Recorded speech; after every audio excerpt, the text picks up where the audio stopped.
বন্ধুরা আসসালামু আলাইকুম। আপনাদেরকে গুরুত্বপূর্ণ একটা জিনিস দেখাচ্ছি।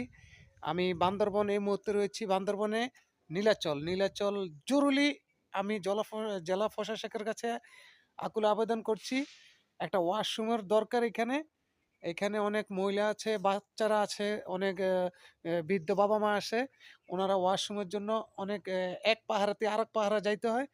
এখানে আপনার দেখা গেছে 1/2 কিলোমিটার এই পাহাড়ে তো ওই পাহাড়ে যাইতে হয়। তো এইভাবে আপনি ওয়াশ একটা বাথরুম নিয়ে বা এইভাবে যাওয়াটা খুবই কষ্টকর বিষয়।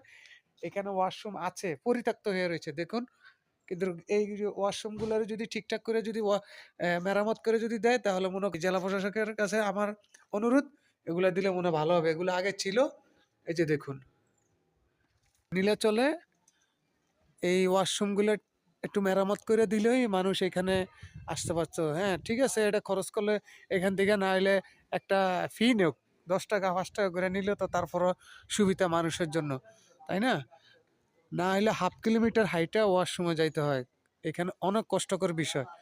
এটা যেভাবে হোক আপনাদের কাছে অনুরোধ জেলা প্রশাসকের কাছে এটা তৈরি করে দেওয়ার জন্য। আল্লাহ হাফেজ। বাই। আসসালামু আলাইকুম।